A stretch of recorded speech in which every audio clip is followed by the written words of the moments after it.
Great. Hi, everyone. We're just going to give, I think, folks a few seconds to pop in um, and log on and get themselves settled. So we'll give everybody about a minute and then we'll jump into this conversation today, this discussion. um, it's interesting. We're talking about audience engagement in clown and physical theater and performance. And while we can see each other as panelists and moderator, we can't see our audience. So it'll be an interesting sort of discussion around tips and tricks and tools and theories about what being with an audience means. So we'll give everybody another, 20 seconds or so, um, and then we'll jump right in.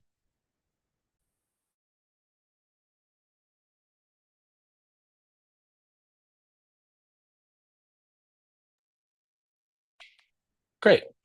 Hi, everyone. Thank you so much for being here today for our artist discussion panel that we do every year as part of the Play the Fool Festival.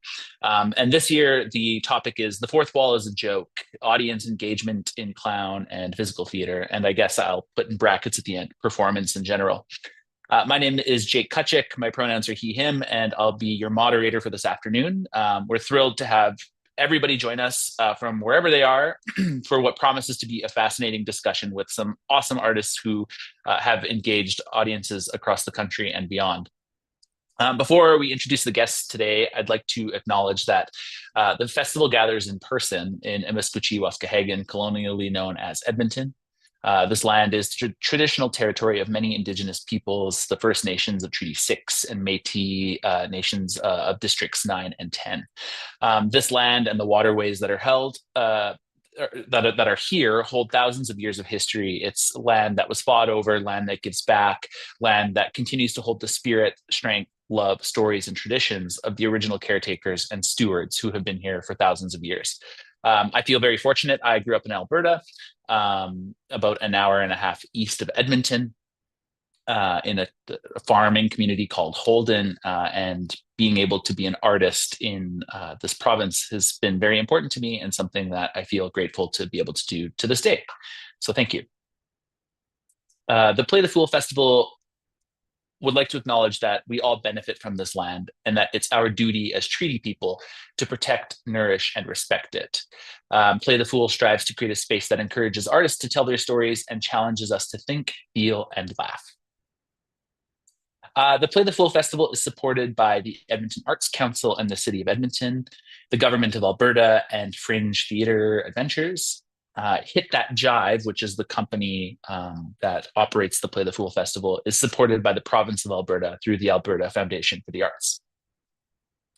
I would be remiss if I didn't say a huge thank you to some of the people that make people and organizations that make this whole thing possible. So Play the Fool Festival and Hit That Jive Productions for having us here for this discussion today. Julie Corrali, festival producer, and founder of Hit That Jive, our tech wizard and sort of stage manager, Bradley King, our awesome live captioner, Tamara Kramer, all of our funders and supporters who make the festival possible year after year. The panelists today, Katie Yoner, Isaac Kessler, and Jay Flair. All of the artists, curators, and technical teams involved in the in-person programming, and all of you, the audience, for being here. If you would like, you can feel free to submit some questions through the YouTube chat, and they'll make our way to us for the end for the sort of open Q&A section. So if you have any thoughts throughout the entire panel, put them in there and we'll get to them at the end. So I think I would like to pass it over now to the panelists to introduce themselves so we can hear a little bit about them. And I'll throw it over to you, Katie. Hi, my name is Katie Yoner. My pronouns are she, her, and I am so excited to be a part of this panel. In terms of experience, I am a stand-up comic. I perform and I teach improv, and I have a show called Rad Academy run through a collective that I run with Dana Lee Hoffman called Bat Rabbit. And that show, Rad Academy, tours all over, and it's a real blast, and that's a clown show. Yeah. Cool. Thanks, Katie. Isaac, how about over to you? Hey everybody, how you doing? My name's Isaac Kessler. Pronouns are he, him. I'm from Toronto, Canada. More recently, currently based in Montreal as of 2 weeks ago. And so if you're in Montreal, reach out. I am 20 years. I've been an improviser and clown bouffon for about 15 years. And I teach improv, I teach clown. Um, Out of Sweet Action Theater in Toronto, which is an awesome space run by Gordon Neal. Also part of my duo with my best friend Ken Hall in Two Man No Show, and I have directed five award-winning, have to say award-winning because that they won awards, but other clown bouffon shows that I'm very proud of. And I also have my own solo show that I debuted 3 years ago called One Man No Show, directed by Gordon Neal from Sweet Action, and very happy to be here. Thanks, Isaac. Happy to have you here with us today. And Jay, how about you? Hello, I'm really stoked to be here. My name is Jake Flair. I use she, her pronouns, and I'm a magician and a circus artist, predominantly working in Alberta and surrounding provinces. I've been a full-time performer about 8 years, I think, and my foundation comes from street performing. But I've worked with scenarios like cabaret, indoor theaters, bunch of festival works. So yeah, I'm really happy to be here and thanks for having me. Thanks for being here.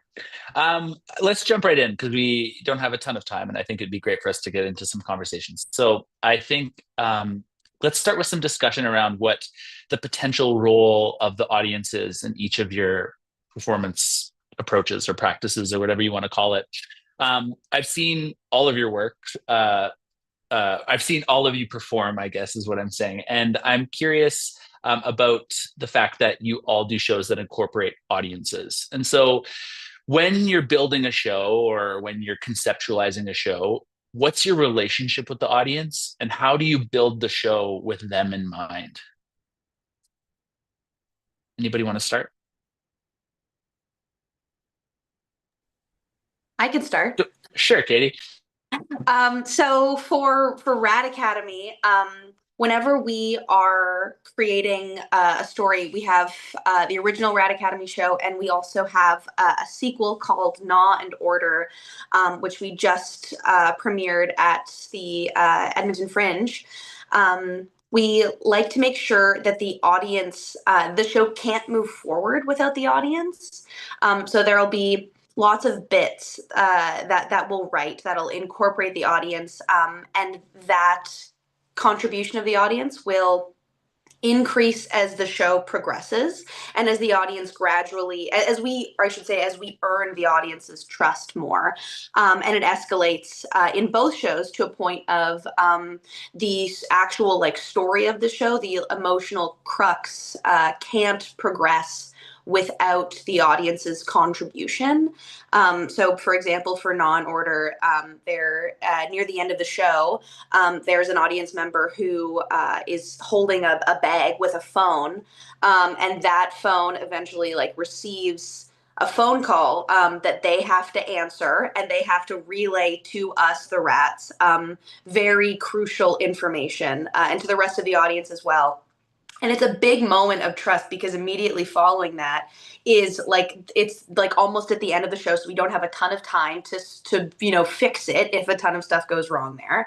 And it's also like all of the emotional weight follows from the information that they give us on that phone. So yes, I find typically we try to make sure that that story can't move forward without the audience. And it's a lot more exciting for us as performers that way because the audience also feels how much we're trusting them with the story of the show as well. Cool.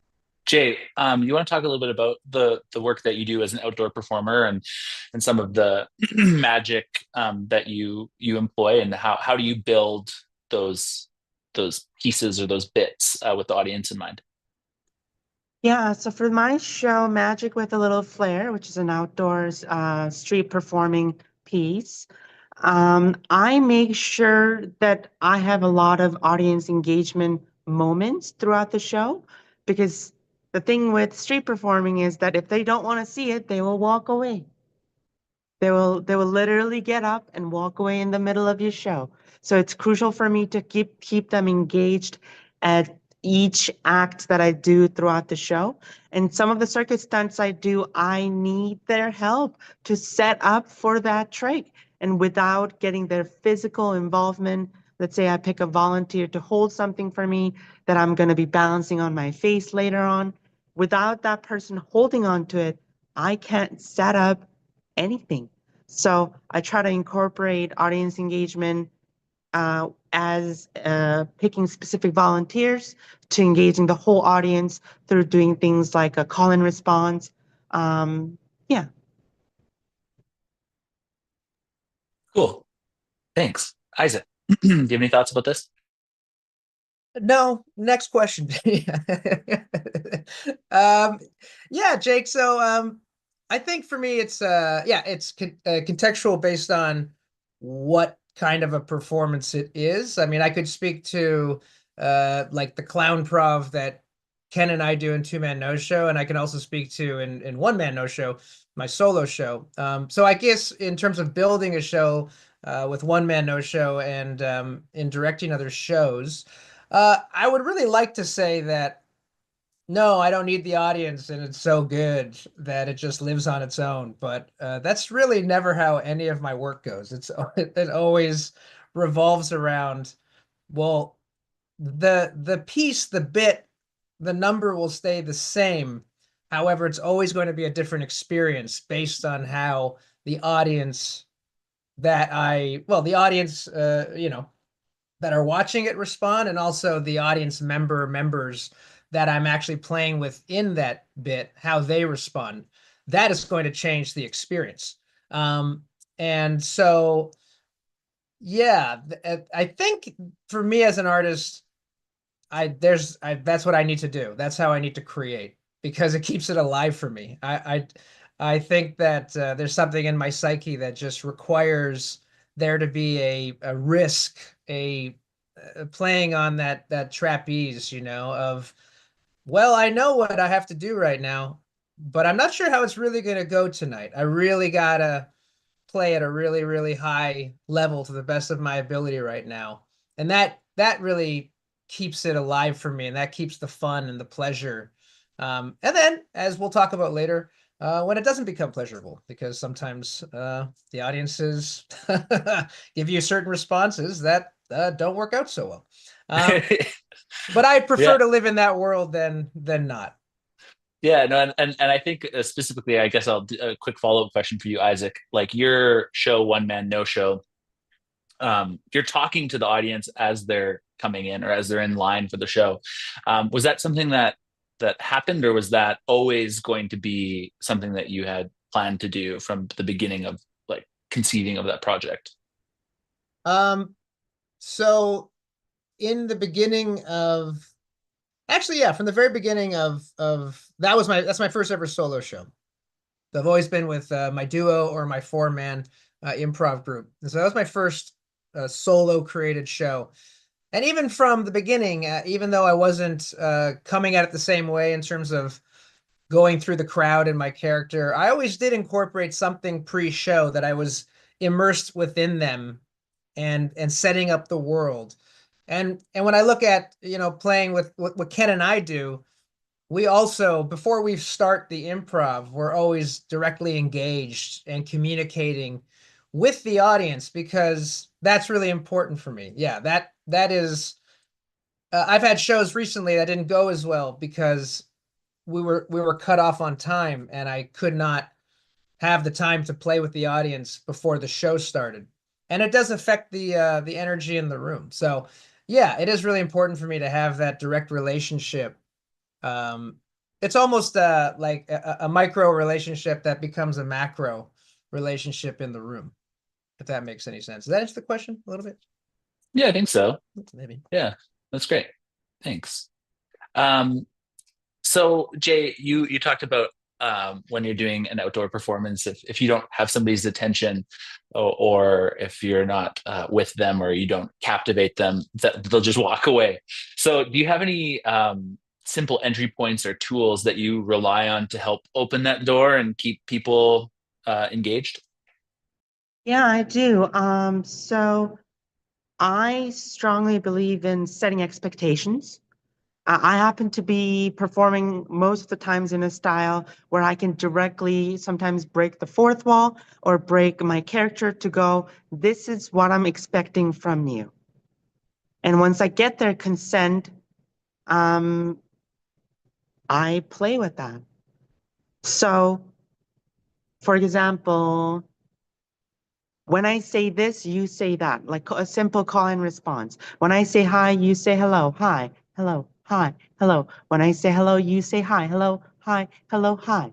Just by doing things like that, I'm in a way setting expectations so that they can follow what I'm asking them to follow. So I have pillars of that throughout the show, where I use a callback and reminding them how I would like to be interacting with them. And really, as a street performer, we tease a lot of audience members for not engaging. Um, so I think that's a little bit in a different in the nature of street performing, or even like cabaret performances, and in contrast to like a theater play. That's great. Absolutely, it makes sense. Katie, do you have any thoughts on this? How do you, as either your stand-up comedy work or the Rats, what's that engagement of with the audience, and what are those tricks or entry points that you maybe have? Yeah, so there's something that I was taught in like my training for pachinko clown, which is making contact. And that's the way that your first moment of contact with the audience is very specific and intentional, because you need to let the audience know that you are seeing them, and you understand that they are seeing you, seeing them, and back and forth and back and forth. So for every time we do Rats, we do the lighting click, which is very deliberate, where the house lights come on very bright, and it's a moment where suddenly we are just there staring at them for as long as it takes for us to feel like the audience has settled into the fact that we're seeing them, and to feel like we've fully taken them in. So in that moment, we also make sure that we look at every single part of the audience, even, a lot of times, it's hard to not like miss way up there, people sitting at like little tables and things like that. So yeah, that moment is very crucial. Um, and that's a very important one. That I also I think that moment I actually do. I've found ways of incorporating that into stand up and improv, in terms of pause, which I find that like pause, or maybe not pause, but like taking your time with something.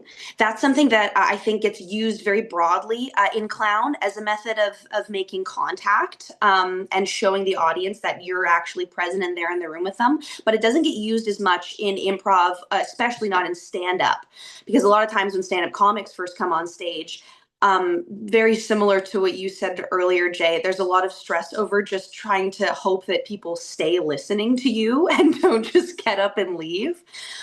So I find that I use that method in stand up a lot too, because it takes the audience back a little bit. If you actually pause and look at them and take your time with a bit, it feels like you have something that you're excited to share. So yeah, I would say that that's an entry point that I've ended up using in any of the like comedy shows that I do. Right on. Isaac, do you have any tools or things that you not necessarily rely on, but that you use frequently? Yeah, well, I really like what you were saying, Katie. Making contact. It's interesting because yeah, it is so crucial. It is absolutely so crucial. And I I agree with Katie. I believe it's actually really important for me as well to the best of my ability to connect with everybody almost individually and read um, where people are at and where the energy is at. And I, my personal way of playing is very is very directed at. And I naturally am, this is going to sound more pretentious, but it's like I'm more white clown. I'm a more bouffon. So I will come across as arrogant. I will come across as I'm the one in charge. I'm the one in control. And I also like to go faster than I'm able to actually think. And so what that does is that hopefully if I play well, um, I screw up. I look like an idiot because I think I'm in control, but I'm clearly not. And that I would hope endears me to the audience to know that they can laugh at me and laugh with me. And what I also do technically is when I play with the audience, I do try to find individual moments with someone and find game.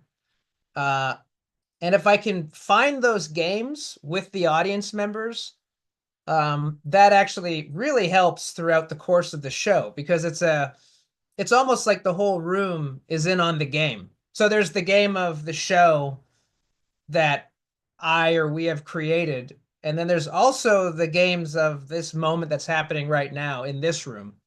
And so when I can then pluck and go back and call back to those little games, that just adds more and it just injects more energy to the show itself, right? And I think, I mean, Katie, I haven't seen Rat Academy so many times, but I'm imagining that you guys also have games that you play and it adds to the feel. If there's somebody with a crazy laugh, and you call that out and you recognize that and then you bring it back, that just makes the experience of that show very unique. And I think that's important for me as well. Inversely, do you find that um, or how do you handle a situation when your go-to sort of approaches don't work? Or have you found that sometimes those things don't work? um, yeah, there's definitely many times where they don't work. They don't work. And I think what comes up then is the flop, then it's the flop, and then it's how hopefully in that moment I accept the flop very well. And if I don't, then well, we're screwed. We're absolutely screwed. But if I do accept the flop of that moment, then that will hopefully get the people that don't like me to hopefully start to like me and like, oh, this guy realizes that we don't like him. I like that. He just realizes that we don't like him. But if I don't do that well, then they just don't like me. And then, well, they just don't like me. Katie or Jay, do you have any thing to add to accepting the flop? Jay, I see you. Yeah. Yeah, so when it comes to, so basically when an audience doesn't cooperate, I often like to have a different outs that allows me to, let's say I'm trying to engage this one volunteer. This one volunteer clearly is not having fun, not wanting to engage with me in whatever game I want to play. Sometimes I just let them go and I go, moving on, different audience, different member of the audience. Or if it's a whole as a group that they don't, the whole entire audience for some reason doesn't want to play along with you, then you just have an out. You have a backup plan. So if I can't engage them in this manner, what else can I do that engages them without needing their direct input? For sure. Katie, anything to add? Yeah. Yeah, I think the best thing that you can do if something goes not, as you want it or the audience doesn't like it is find a way to call attention to it and acknowledge it without blaming the audience. It is like very I think it might be different with Buffon, Isaac. I don't know. In that scenario, you might just be able to. Oh, I don't know if we can swear on here. Jake says go for it. Um, Careful. You can just, I don't know a ton about Buffon, but I imagine it would be pretty fun to be able to just go, okay, you guys don't like it? Well, fuck you. I'm going to do it more because I like it. That I would assume really depends on the environment that you are creating with that crowd. In my experience, for the type of performing that I do, I find that usually makes them turn on me more. It's like very common for stand up and improv if an audience, just because the way that those are set up, that if an audience like doesn't like a joke and then the stand up comic goes, okay, well, I'm actually funny, so you guys know what you're talking about, then the audience will go, okay, let's go to a different bar. So it's with rats too. We try to find a way to say, hey, that one was maybe for us more than it was for you. um, to let the audience know that you see it without saying that's everyone's fault. It's still like something that we all experienced together. Like you find a way to address it with unity, I guess. Yeah. That's great. I see that a question has come in from online, and it's sort of the inverse of this as well, which is when playing with an audience, how do you handle an audience member that maybe is engaging too well, or starts to go in that direction? Have you ever experienced that, or what's something that you might do to manage that relationship or interaction? Well, I mean, I can't ask the person who asked the question, but is the audience member who's interacting a lot, are they doing a good job or are they failing at at interaction is the question. Because if they're doing a great job, I mean, my God, I think that's the best for all of us here is when somebody's really engaged and is killing it. Then it's like, oh man, we can play with them. They get these big laughs. The audience loves them, and that helps our show. And we don't have to do as much work, and it's amazing because then makes them look good, which helps make our show look good. Now, when an audience member is, talking back a lot and they're not doing very well, and we know as a performer that the audience does not like this, and we know we don't like this. Now, for me, it's it's just a little bit. I don't know if I'd recommend doing this all the time, but is there a way to call out the flop of the audience member?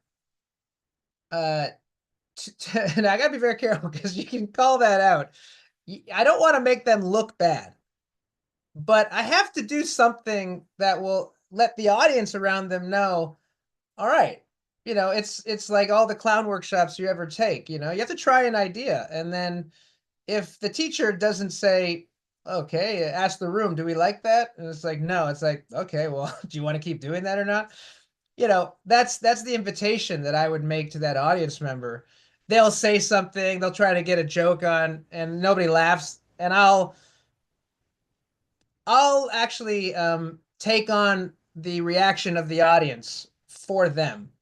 So I'll kind of just, let it hit me and then just say something like, okay, all right, well, that was interesting, like, all right, and I don't even want to hit them back. I think some people are really good at that, but I'm not that quick. I find more my default is more to just kind of be like, okay, thanks for that. All right, let's go on to the next thing. And then, if I do it well, the audience will laugh, and hopefully that person will be like, oh, my thing didn't land so well, versus, oh, I feel bad, I'm not going to say anything. I don't want to make them feel bad, but I also want to make them know that if you're going to say something, you better be good, and you gotta bring it. Yeah, So and absolutely, Jay, I see that you have something to say. Yeah, so obviously there are times when I have a volunteer who really take on a role as a magician's assistant and really play with that. But assuming the question that is being asked is rather playing it too well, like in a negative way, I think it comes down to really setting expectations. Like, what are you asking them to do? And if they're doing it too much, too over the top, too exaggerated, or taking the attention away from you as a performer, you can just set the expectations like, well, that's my part of the job to make out people laugh. Or that's not, you're here to do this for me, and that's it. Yeah. And you are totally valid to go, I'm a performer performing, and I know you're excited, I know you want to help, but this is your job. Setting that boundary and that expectation is, I think, can be quite useful. I've definitely had moments where I had a volunteer who was way too excited and was constantly talking after what I was saying each line. And I said, I know you have a lot of things you want to say, but let's get moving with the trick. You can say those things once you have your own show. So yeah. Yeah, totally. Makes sense. And I think that's exactly it. I think, Jay, that's the question, is like, if somebody is overly enthusiastic or ends up trying to make it a little bit about them, Right. that's exactly it. Yeah. Another good way I found is also giving them a moment of spotlight, because they're in some way they're on stage or they're engaging with me and they want that attention. So I let them have that moment of attention, and then I rein it back to what I'm gonna do, what will be happening, what I'm gonna say. But it's also crucial, like what Isaac said, that you don't want to make them feel bad, but you want to assert boundary. Katie, do you have anything you want to add to this? Yeah. There's been many situations in which we have, I'm sure that all three of you can agree that choosing an audience member, when you do that, it's very important that you choose a good person for the bit. You want to choose someone who doesn't, in my opinion, this is how I feel, is you want to choose someone who doesn't really want to come on stage, but someone who will. Like someone who will do it, but they're not there to perform. They'll let you lead. If someone starts doing too much for any Wrath shows, there's a really great formula built in with a duo that is really helpful for saving that, because like you said, Isaac, you want to, kind of reflect how the audience is feeling about this person. But also you don't want to be too mean and have the audience turn on you or throw them off about the safety of your show. Because Fingers is the Joey. If we have some weird person come on stage and do way too much, they mess with the show, they're not following instructions, Fingers can call them an idiot and make fun of them, and then Shrimp can say, but you're also doing amazing. And that, having like that duality can tend to really fix things. We also consider, like, in that scenario, whatever the audience is doing, if it's too much, how comfortable would the audience be with us making them a villain? And if the answer is that, like, this is a person who's putting themselves in a position to be a villain, they're kind of like doing too much and they're aware that they're doing too much, then we'll always do that and it'll be fun. Like we had a guy once like boo Fingers because Fingers like tried to throw a prop into a trash can and missed. And he like went like boo. So what we did, because obviously he's like, that guy was setting himself up to be a villain. The audience is comfortable with us making fun of him. So in that scenario, we had him come on stage and try to throw something in the trash can. And if he misses, the whole audience gets to boo him. And we made it that he missed. We moved the trash can when he threw it so that there's no way he was going to get it. Yeah, things like that kind of end up turning into gifts in a way. I love when audiences do weird stuff like that. It's like, oh, great, now we can spend 5 minutes on this. I wonder, I don't know, I don't want to get too in the weeds in this one, but I think it's interesting because you bring up a point of like, if you almost want somebody who's not like, yeah, going on stage. But do you have any thoughts about bringing up, like, if you're doing a show and you see your friend who's also an artist, or you see an artist that is an artist in the front row and you're like, I need a volunteer, are you less likely to pick somebody if you know that they're a performer, or what's the feeling on that? I see Jay shaking her head. I see Katie going yes. So there's some thoughts here, which I think is interesting. A brief conversation about this, maybe, Jay. Yeah. Or yeah, Jay, go first. I don't usually pick other performers unless I'm close with them and I know they're not going to take the act into a direction that I don't want them to take. Like if I know that this person will come on the stage and run the show, then that's going to affect the plot, affect the direction of the show that I want to take. But if this person is going to play a volunteer's role well, but not, again, over the top, then I'm all for it. But usually I try to give, being able to pick a volunteer is almost like a gift. It's an opportunity for you to bring someone who isn't a performer to the stage, to the performing space, to join and create a moment with you.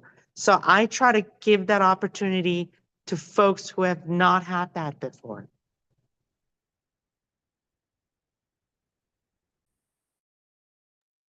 I can go next. Yeah, it's similar to Jay. I don't choose like performers, or like I do have like some like stand-up comedy bits where I've started incorporating audience interaction a lot more. I wouldn't choose a comic in the audience. Like notoriously, improvisers don't shout out suggestions if they're at an improv show. And I think that the reason for that is it's preserving the magic of what you're doing. Like if you have another performer there who's volunteering or who's offering something, it kind of like takes away, I think, from the magic. At least even if the audience doesn't know that that person's a performer, it takes away from the magic for me as a performer a little bit of like, this isn't a person that is unexpected.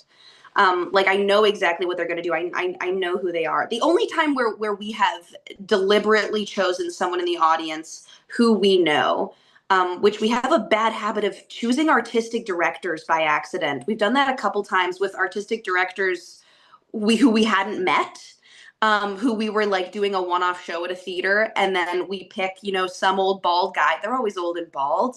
To do a bit in the show, and then everybody thinks that it was a plant because it's that theater's artistic director. We never met him.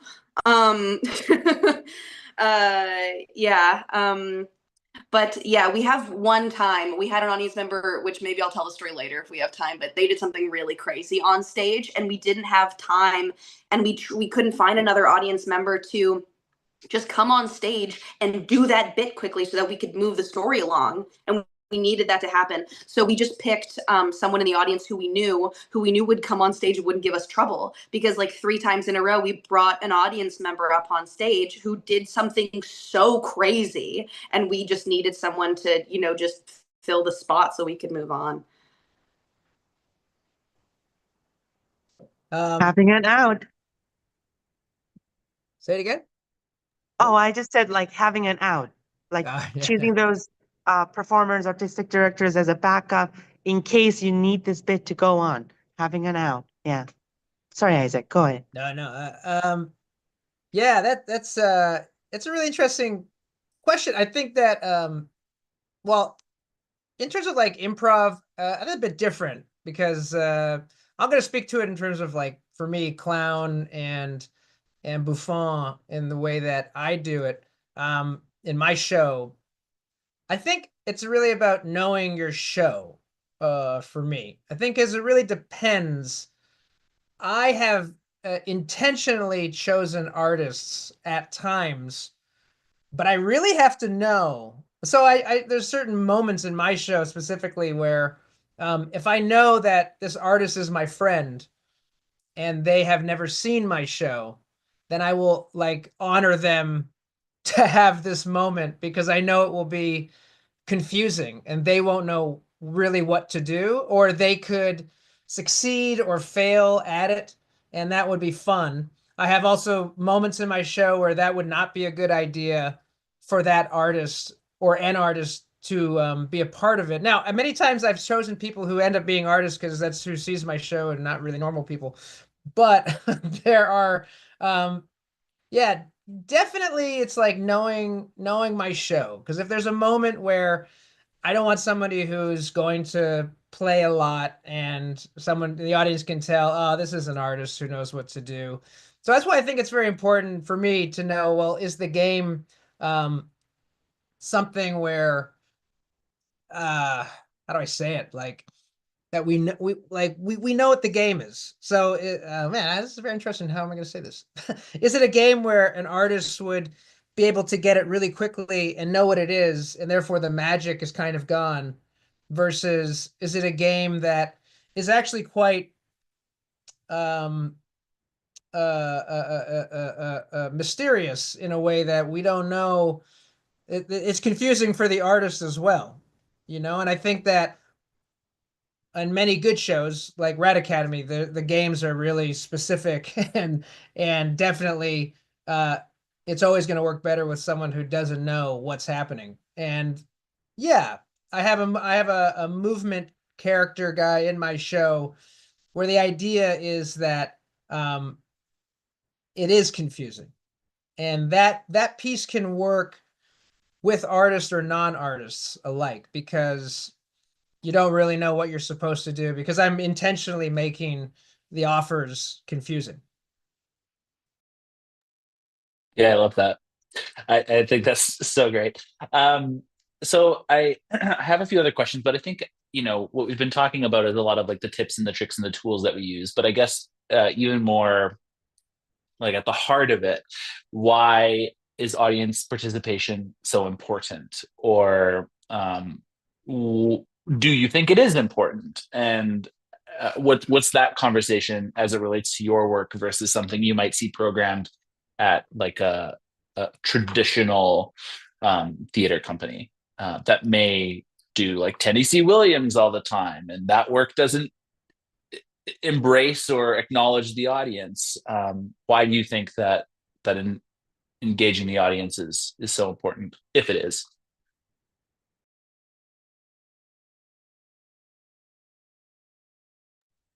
And maybe it's not.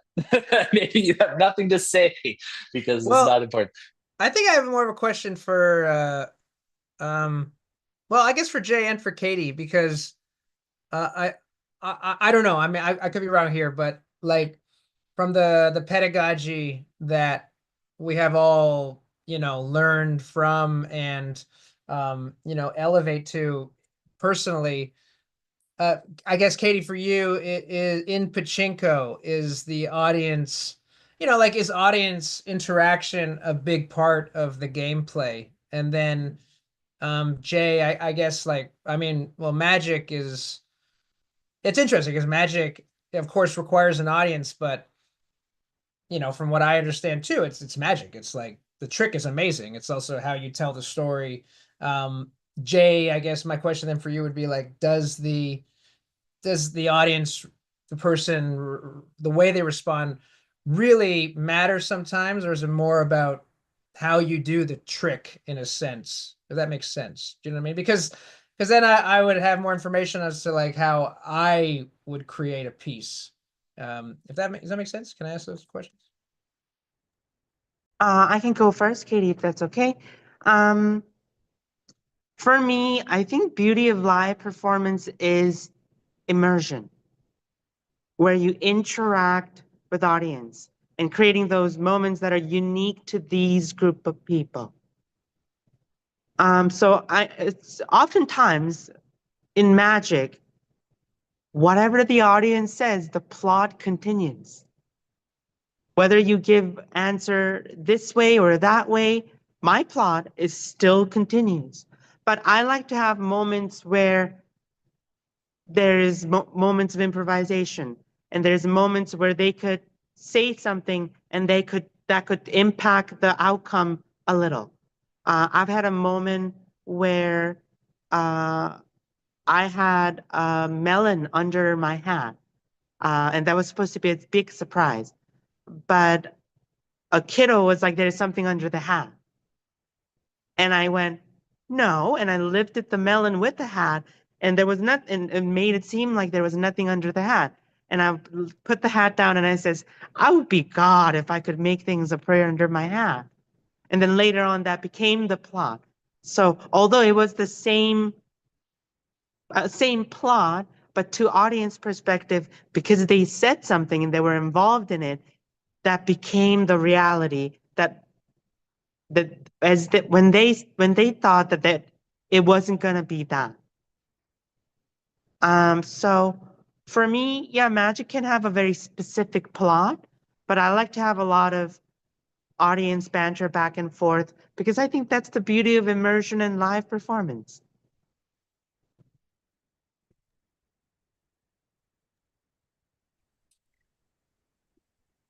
Yeah, I guess for me, in terms of like why I love like audience performance, or audience interaction in performance that I do, is because like there's so much about theater that's not optimal. Um, like we can see that the props are fake and the tickets are expensive, and the theater's far away and we don't get paid much to do it. But the thing that's really cool about it is that, like, I'm sounding bitter about it. I love theater. Let me make that clear. The thing that's really exciting about it is that you're legitimately, like, you are watching a performance on stage that is live for this audience that will never happen again. So in a way, it's like custom built to you as an audience member. It's for you. So moments that acknowledge the fact that you are like a group of people in one room together feel very exciting for me. And it's like really the only type of performance I've ever wanted to do. And like I do understand, like, if you go watch, Death of a Salesman at the Citadel, someone's phone's gonna go off. They're not gonna talk about it. That's fine. Like, that's a different kind of theater. No shade at the Citadel. I work there. But I'm getting myself in trouble on this YouTube stream. But that's always been, I've always, as a performer, when I've done plays where we're not supposed to acknowledge the audience, I just, in my body as a person, I was always like, no. Getting a call from Daryl Cloran.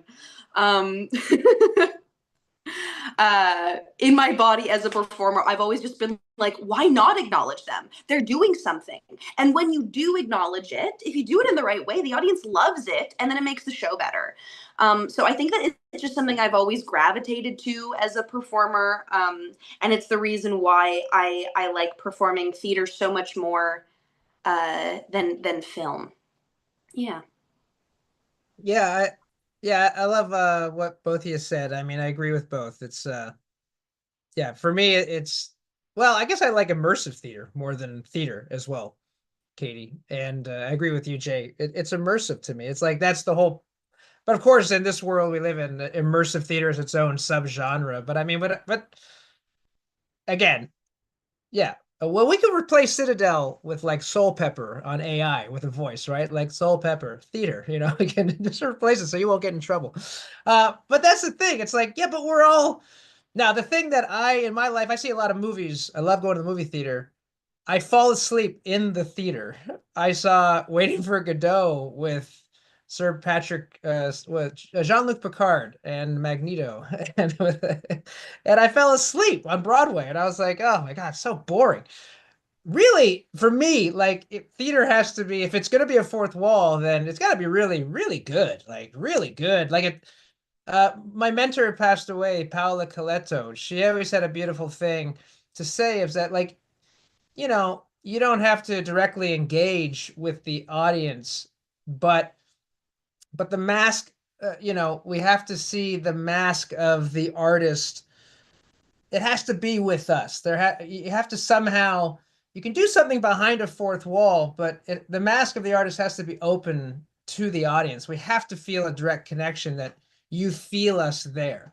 And that's a very interesting, way for me to look at when I see the best theater with a fourth wall. It's because, oh, I really feel like they're connected to me. This is not a clown show. Man, they're really connected. Now, when it comes to the clown work, yeah, we're doing, they're right in front of me right now. And I do really want to be an artist who creates work that doesn't need the audience. I think that's my main goal. Especially when I direct, I don't want to say directing, like co-devising with people. It's like, no, this bit's got to be really good. It's got to be a good bit. We don't need the audience. Now, it always turns out that it always involves the audience in some way, but the bit's got to be really good. You know, it's like that interesting line of, but yeah, I always need them. And I can't do the show without an audience. I mean, I can do the piece, but in fact, many of my pieces require an audience to do, you know, and I wouldn't want to perform this in front of an empty room either. You know, if I can get one person in front of me and I can use that person, then, well, then I got a show and I'll do the show, and it'll be such a beautiful, unique experience for that one person, or very painful, if they're a certain kind of a person, you know, which has happened before. But anyways, Thanks. Yeah, that's great. So speaking of like you just said, Isaac, a painful experience for the audiences. I guess I'm curious about gauging the line between playful risk and potential harm. And I know that's always a big discussion. And Jay, you've talked a little bit about like the consent piece earlier, but I'm curious if you have any strategies to ensure that an audience member or collective group, like we've talked about it, and they're doing something, and you're like, okay, I got to let the audience know that I'm handling this and I'm on it. Um, what strategies do you use to ensure that an audience feels safe even when the work is unpredictable?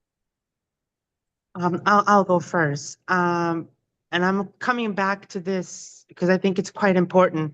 Setting expectations and getting that consent. And just check, like, because the type of work that I do, I can often break that fourth wall or break the character and just literally check in. Hey, do you you seem a little bit uncomfortable. How are you doing? Hey, you seem a little bit nervous. Would you rather me give this role to someone else? And when you set that expectation of, hey, this is what I'm asking you to do, and you don't get a enthusiastic yes, then you pivot.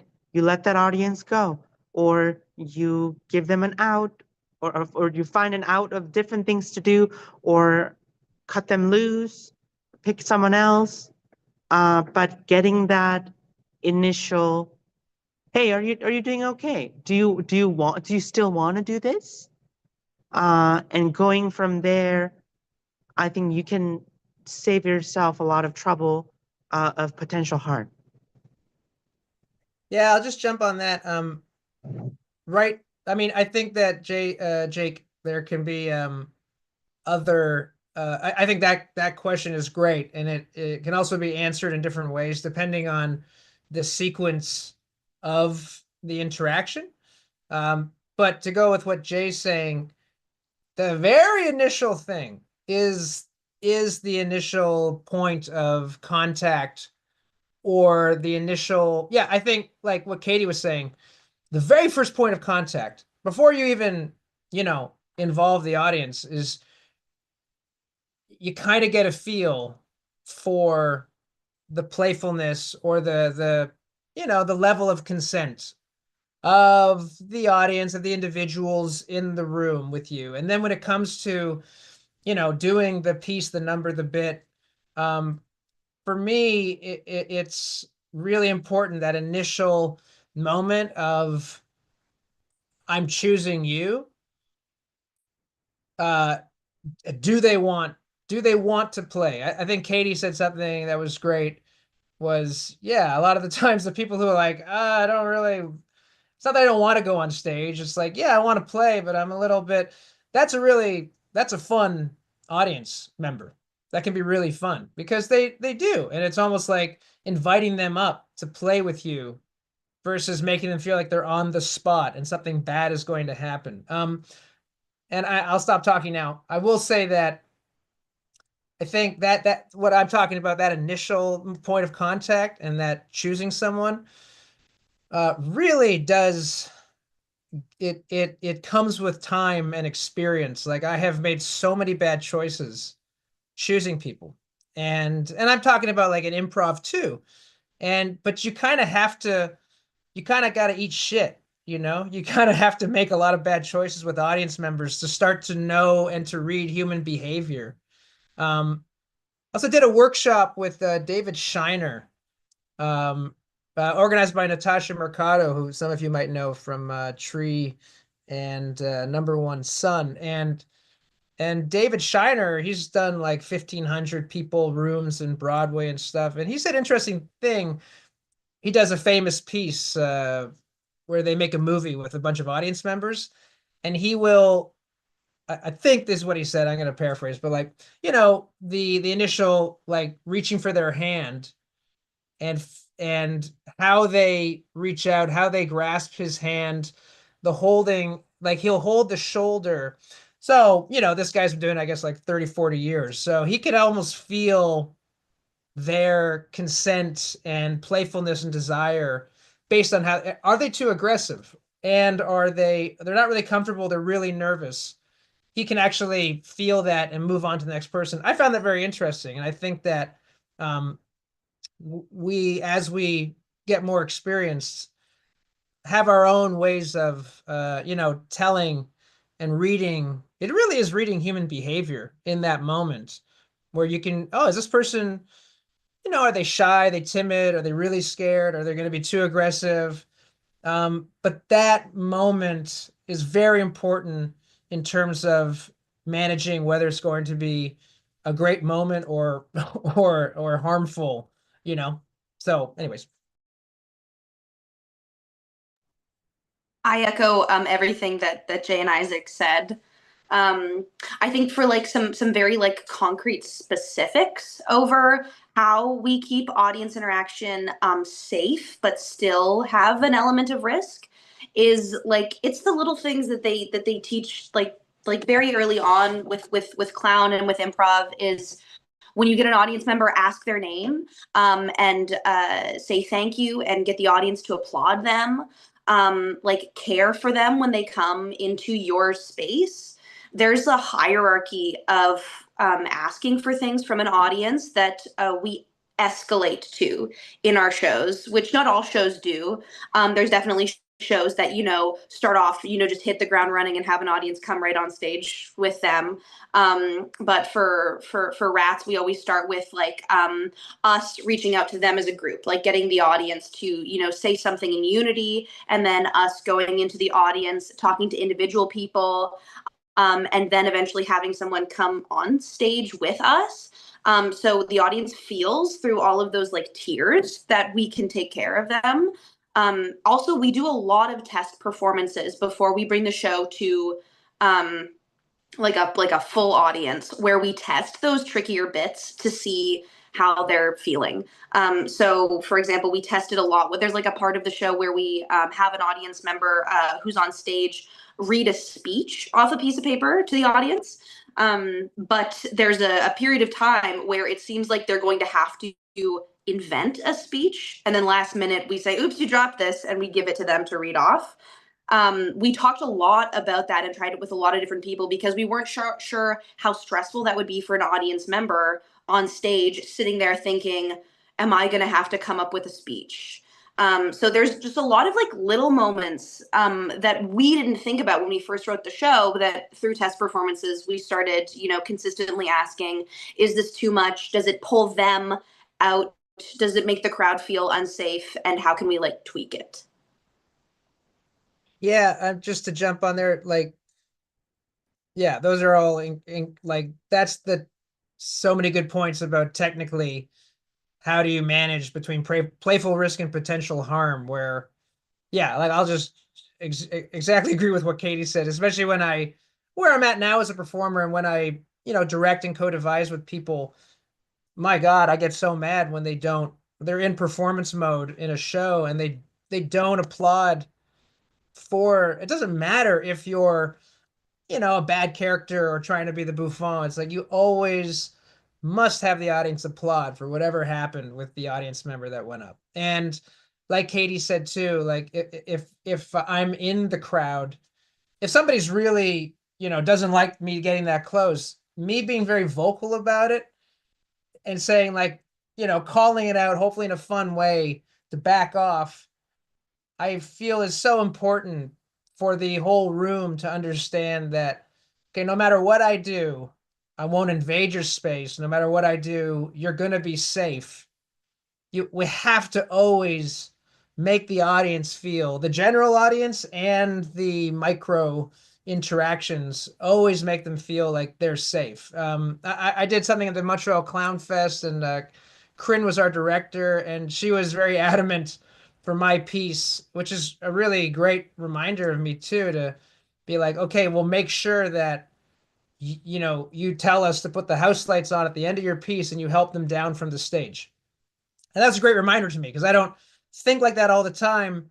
I always want to apply them. I'm like, oh yeah, I really got to go and make sure that I hold their hand when they step down off the stage after this piece, because that makes the audience just realize, oh, okay, the performer, you know, the actor is still there, and the actor is always going to take care. The character, the clown, is playing, but the actor is always going to make the audience member feel safe.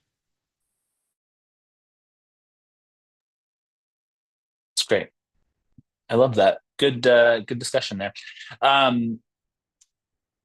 I I've seen you know, One Man No Show. I've seen The Rats. I've seen a bunch of your bits, Jay, that you've done on the outdoor stages, and you've all sort of performed in several different spaces or types of situations. So whether it's a festival or whether it's a self-produced sort of event, or if you're busking or roving or whatever. So I'm curious about your perspectives on different spaces and contexts and how those create different vibes or expectations of audiences and that level of participation.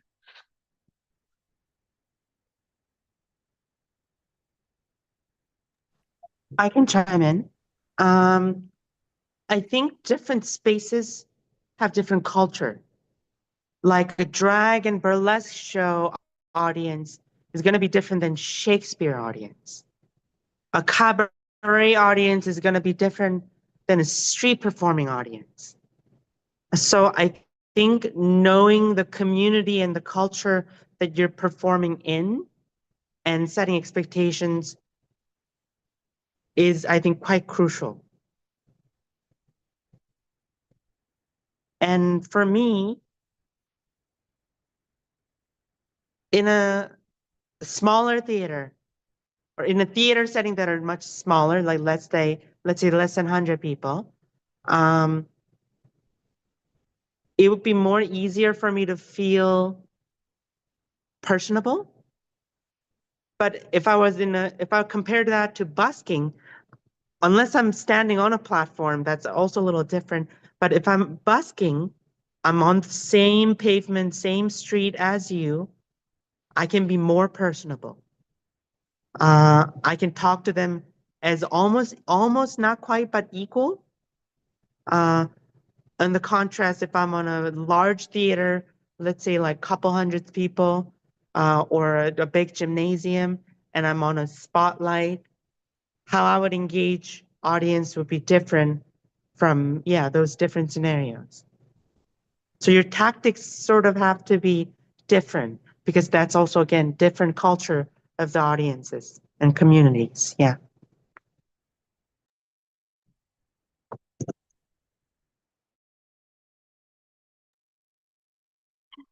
All right, Isaac. I yeah, I totally agree with what Jay's saying about like the environment will like create the culture of that show. And I think it's something I started noticing a lot more when I started performing a lot more stand up because and I will say and I mean this like with utmost love, theater audiences are very cushy. They're the best audiences to perform for because they know what to do, they know how to act, they are very obedient. And you know, they paid for their ticket and doing a lot of comedy shows for improv as well. the spaces vary greatly with like distance. That's a big factor. Like Jay was saying too, like, is your audience like very far away, or are they right close to you? Are they at like a table? So like, how likely is it that they're talking? Did they pay for their ticket? Did they know that there was a show? Even like things like, what's the lighting like in the room? Like a lot of stand-up shows that I do, they like leave the football game on. um all of these things will like affect how willing an audience is to buy into your performance. um I always try to make sure with whatever theater we're in for rats, I do a little routine before every show where I walk through all of the audience seating areas and I look at the stage, so I have an idea of like what the audience is seeing, and it's also like a reminder for like me when I'm in that new space to make sure that I connect with all those like weird points of the theater that I might not normally be thinking about. I think also in terms of comedy, I've started picking up more that some bits just won't work in certain spaces, and like much like Isaac said earlier, I got that from eating shit a lot. Like I remember I did a stand up show at this like restaurant, and people had like paid for their tickets and they knew there was a stand-up show, and they put the mic really close to this table of people. I was like 3 feet away from this family eating dinner at their table.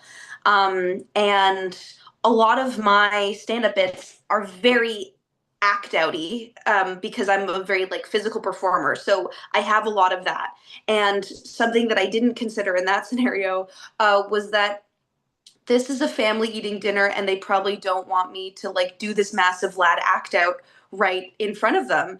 And it really threw them off, and totally like my whole set, I couldn't really come back because I just didn't choose my bits well for the space. So I think considering like the size of your bits as well, and what they're kind of asking for from an audience, and if they'll work in the space is really important. And over time I've started to just sort of naturally consider that more when I'm in a new venue. Like, will this work here?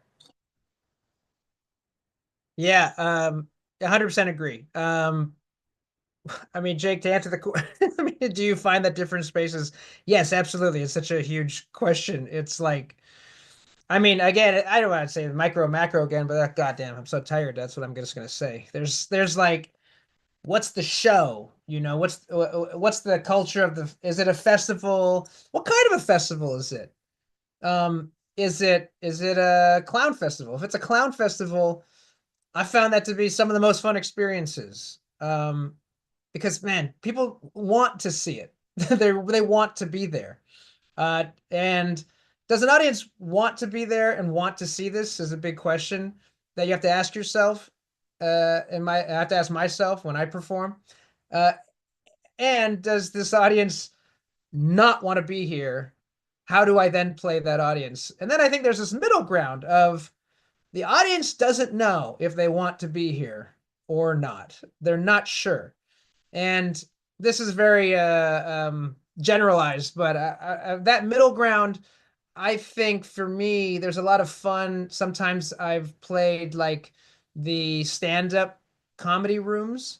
I can't say again, this question is also like Katie said, like how long are the bits? Like, are you doing a full show or are you doing a smaller amount of time? Because the most fun I've had sometimes is doing a stand-up room with the clown stuff for a small amount of time. That's just like middle ground of like they don't know what this, they're not used to this.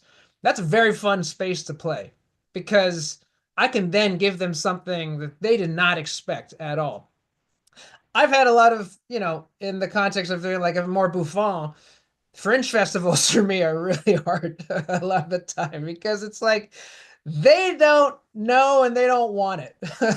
And they didn't ask for this. They just saw, well, I read that. He got some awards and whatever. I'll see this. And then it's like, oh no, what a nightmare. So I think there's another question Jake had written down about the culture of the city. I think that's also, I won't talk to that right now. But yeah, and I think not to go too long, I'm talking a lot, but the space is very important. Jay, I don't know how you do busking. That is so scary to me. It's a whole different world. That's like you're outside, they gather around you, but you have to get them interested. They can leave at any moment. You know what I mean? Like they gotta make a big choice to walk out of a theater room if they don't like what they're seeing. But they can just walk away. It's outside. So yeah, hats off to you. I don't know how how you do that, but yeah. Anyways, yes, it's very important. Bye bye.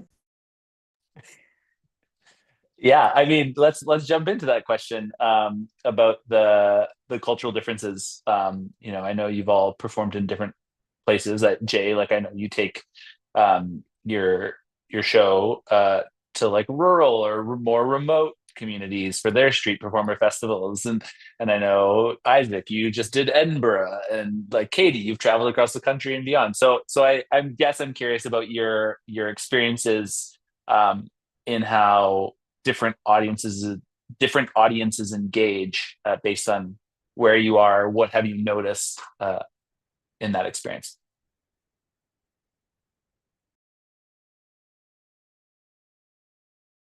Well, okay, I'll just jump in there right away. Uh, yeah, something that just popped into my head was Ken and I, when we do our Clown Prov two-man no show, uh, one of our favorite festivals. Well, Detroit Improv Festival is amazing, great community, great culture. There's another one we love to play, which is the Sarasota Improv Festival, and it's a wild experience because they have the third largest theater, what's it called, membership or something in the whole of United States. And we always play like this beautiful cabaret space they've got, and you look out in the audience and it is 90% people over 75 in the room, and these are people who also love improv and do improv. And I tell friends back home and they'd say, oh, it must be tough to do your stuff because it's so no fourth wall. And it's actually like it's super interesting experience because they're old, but they're down to clown, man. Like they're also like very chirpy and they want to talk back and they're just ready to go. So I just wanted to mention that. And then in terms of I personally do very inaccessible work. My work is not marketable and is not enjoyed by many people. And I have found that the culture of the city, it's not enough to even say Canada. I think that for me, even the cities I've performed in are different cultures. That's my own personal experience. I think that there's a lot of people who make great art that is widely accessible. But for me, I've found that yes, there is a very different vibe. I don't want to say too much because I might insult some cities and cultures out there, but I found Ottawa, for example, found Ottawa to be very polite and didn't want to say too much. Didn't want to say too much, and well, that doesn't really jive for me. I I need you to have an opinion about something, Ottawa. So thanks for nothing. But I found like I just did Orlando, and Orlando, they're much more alive, and they want to talk back and do something. Um, so yeah, I think that the culture of the city, and I think it goes back to the space as well, is very important. And then, is the culture of the community in the room? Is it a clown festival? Is it a fringe festival? You know, uh, and then you asked an issue about self-producing, and I was thinking, well, self-producing in my hometown is interesting because that's almost sometimes even harder because there's so many people who like it and want to come out and support, but doesn't actually do me any help because they've seen it before. And I, in fact, I need, I need the audience to turn on the audience. I need the audience to laugh at the audience who haven't seen it before, and them to have this also relationship. And that's why I also need artists in the room because the artists will get it and they'll laugh at the people who don't get it. And that helps everyone else to start to get it. And so if no one's getting it, well, that it doesn't work.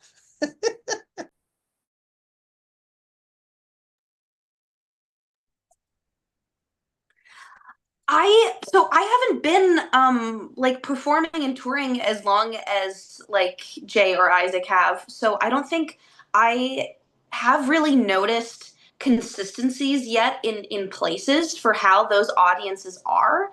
The biggest things I notice, like I've always found the biggest like effect is like Isaac said, you know, what's the environment with which they're attending this?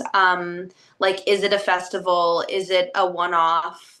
What does the venue look like? I find that performing in more I've done a lot more rural like stand-up shows than I have done rural Rat Academy shows.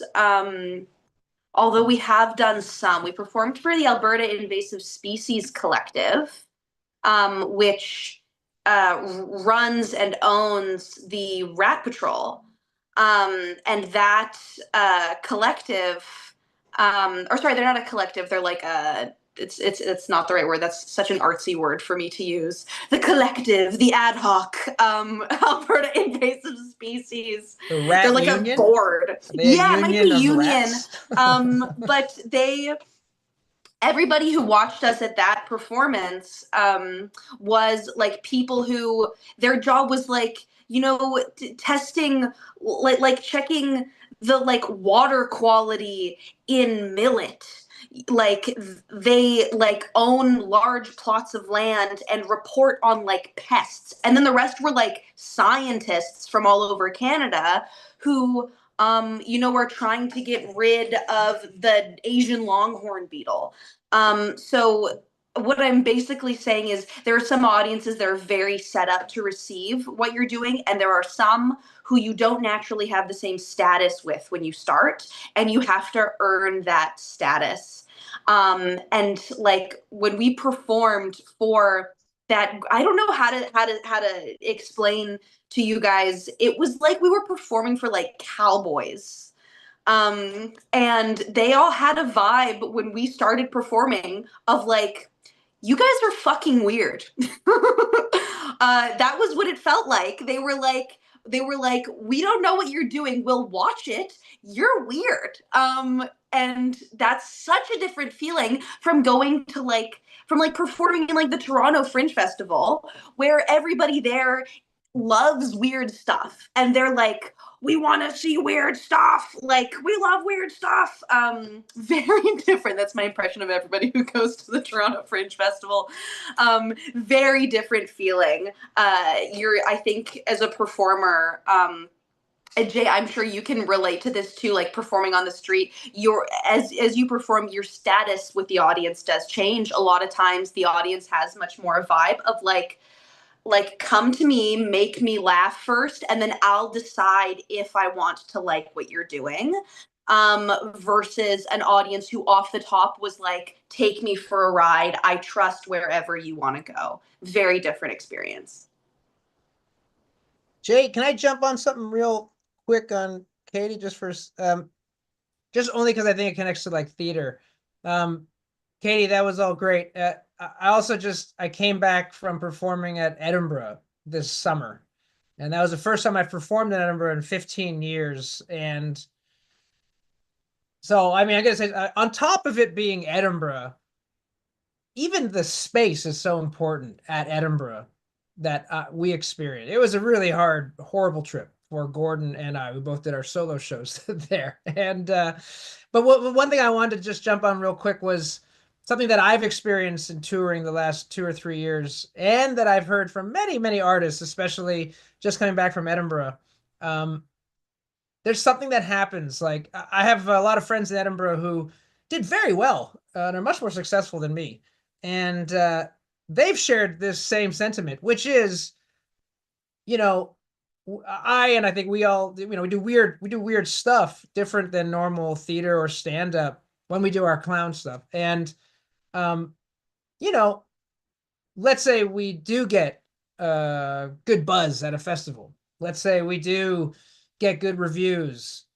There's something that happens if the buzz happens, if there's a community that likes weird stuff, there's something that happens where there you get a show or multiple shows where then people hear about it who like going to this festival and they say, what do I see? What do I do? Oh, this is you're telling me I should see this? Okay, I'm gonna go and see this. I have a friend. I won't say who it is, but I think they sold out. I think 2 years in a row, Edinburgh. And last year, incredible. Every night, almost incredible, And then this year they were sharing that it was much more like, all right, what is this? Make me laugh. Okay.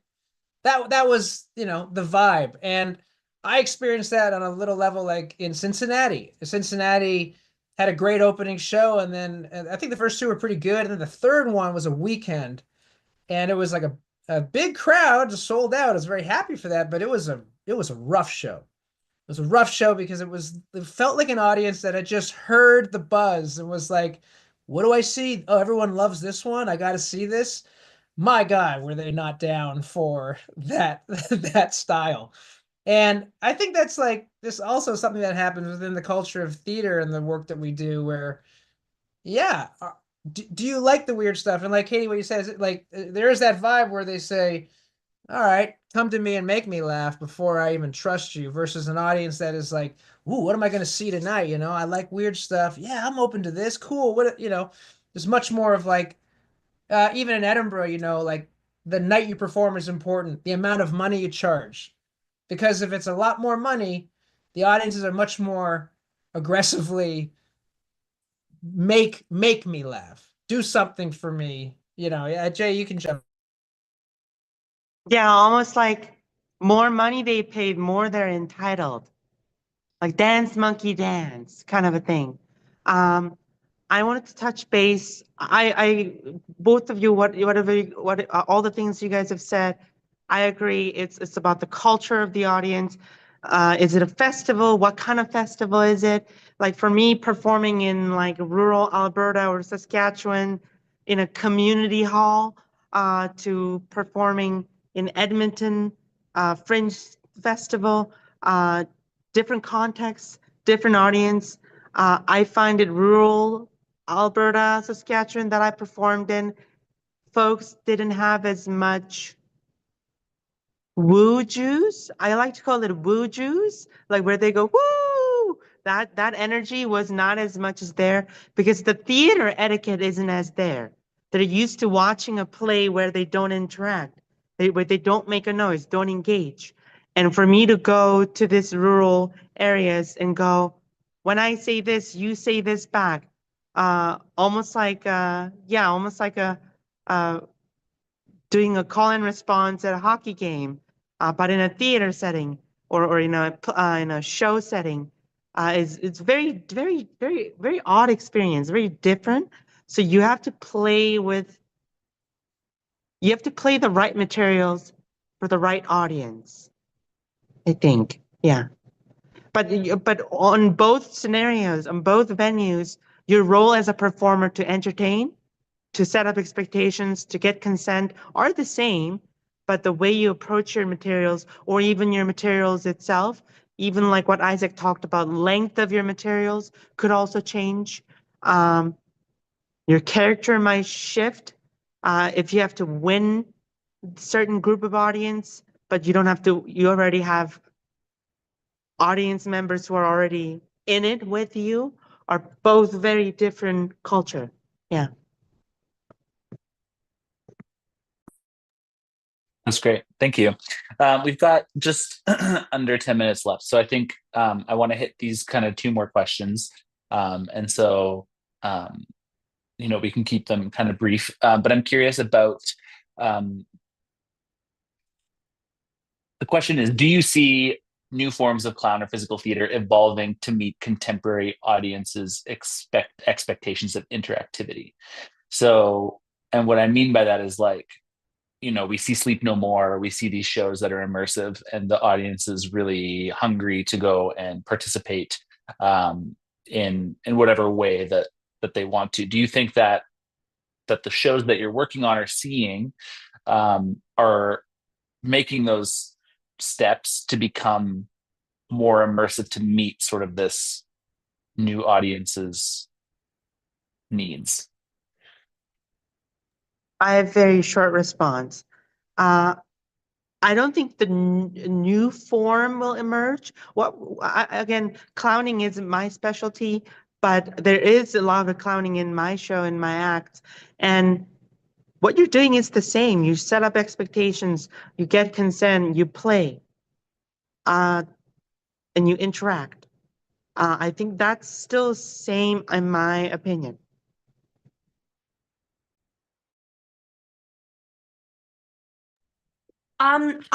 This is a great question, Jake. I feel like there are smarter people than me who know the answer. I would like to think that like coming out of COVID, people have become a lot more reliant on like casual streaming and like non-live performance. Not that live performance has ever been what it was in like, I don't know, the 50s. It's definitely a shrinking thing. I like to think that as as uh, as people, everybody wants to go home and eat their favorite ice cream bar and watch Suits. That's not going to change. But as long as performances focus on the excitement of having like a live performance and a performer who's actually like present with an audience in the room, I don't think the excitement of like, oh, I got to see that thing live is going to change. And I think that shows, I would like to hope that shows will rest on that more and more, because that's the thing that is actually unique and is separate from like any other regular forms of entertainment. I just have a super quick thing to say. I wanted to add that as we start getting more into, as theater space is getting more into consent culture, more consent you have to play with the audience, more buy-in you will have with the audience. That results more things you can do in the show with the audience. So that's something I just wanted to add. Thank you.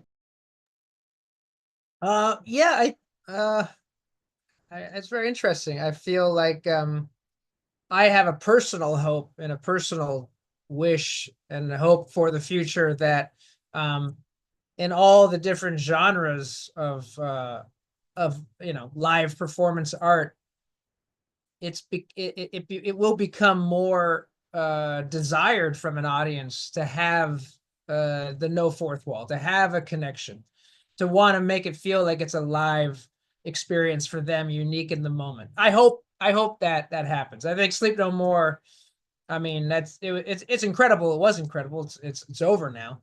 I want to see more immersive theater. That's the kind of theater I want to go see, because I feel so excited, like I'm a part of it, that I'm playing with it. And I mean, Katie, you could probably speak more to this, but from my observation, everybody's on their phones all the time, and it's Instagram, TikTok, and there's so many stand-up performers who are, the short little clips are going viral, and a lot of the time it's with the audience interaction. It's like a moment that happens with an audience member. It's less about the material that they do, and I find that very interesting. Maybe that's just me and I'm wrong, but I feel like I've seen a lot more heckling and audience stuff. And that's interesting, because that's kind of, everyone's on their phone doing this, and then they stop and watch that, because it really is a unique moment that happened for that audience in that. It's not like, oh yeah, well, if I go, I'll just see that joke.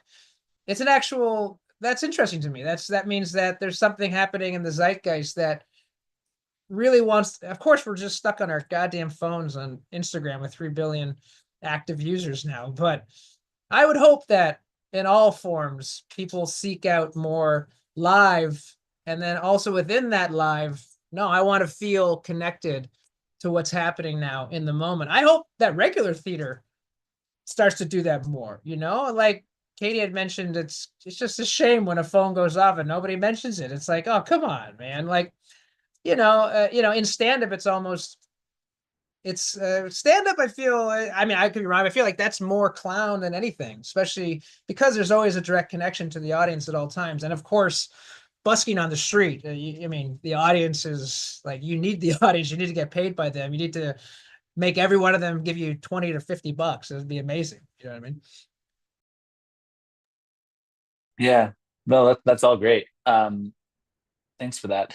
There's one sort of last question that relates, I think, to inspiration of like where we're going or what excites you the most. So the question, Isaac, the question is, what excites you the most about the future of how clowns might play with spectators, or what are you most excited or inspired by, to kind of wrap this up for us?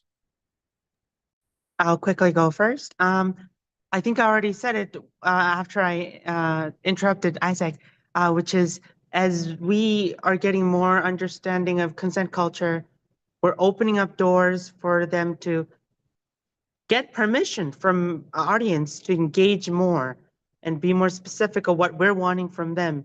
And that will allow us to interact in capacities that hasn't been like before, where we're incredibly immersive, incredibly interactive, where they're almost playing they're playing a large role in shaping of your show.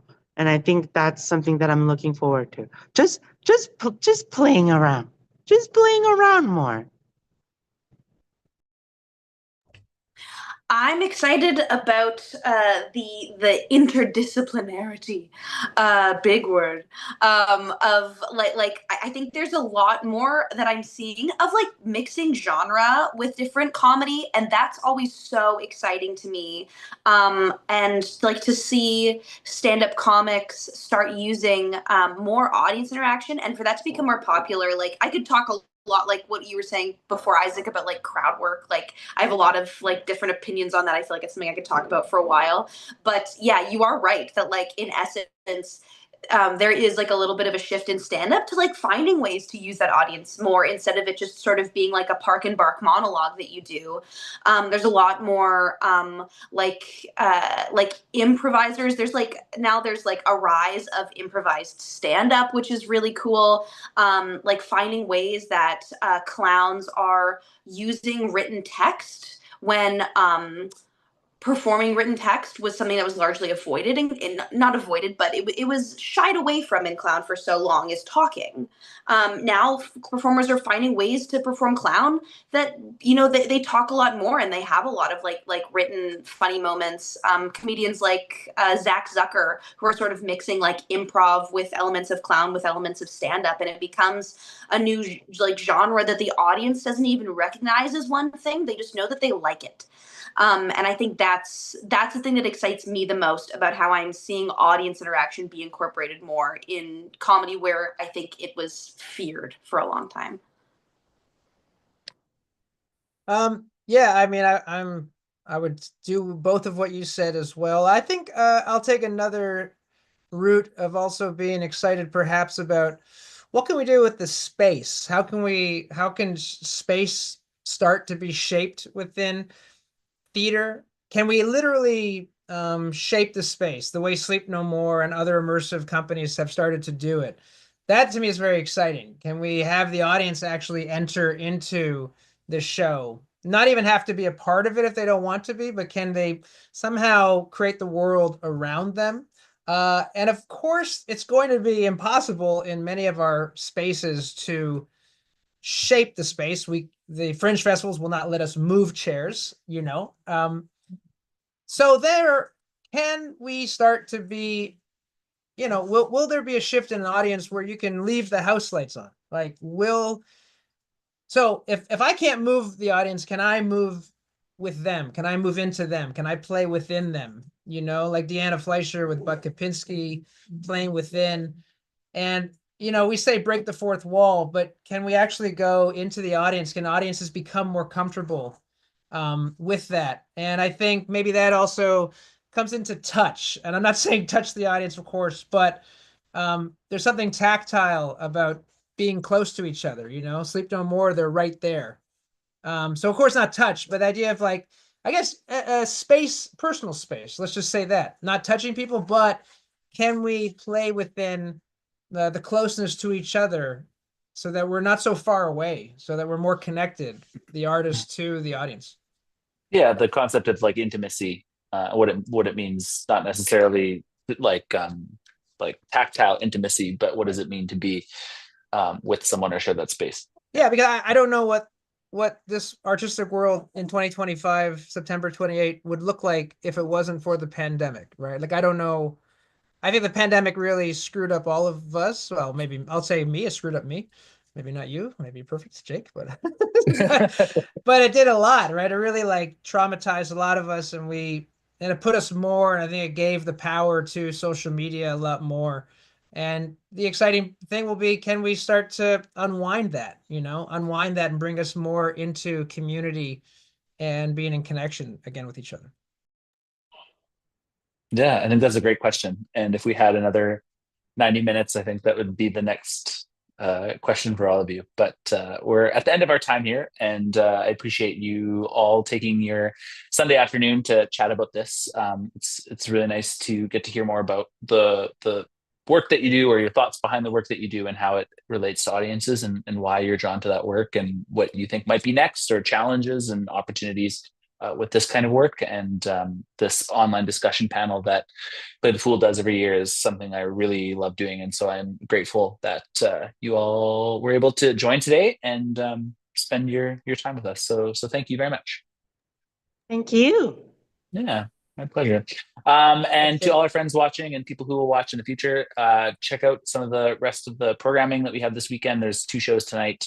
There's other talks that are still on YouTube that you can see from us doing in years past. So you can check those out. One about Buffon, one about gender bending in clown and performance, and a couple others for sure. So check those out. Yeah, and we'll see you around. Thanks.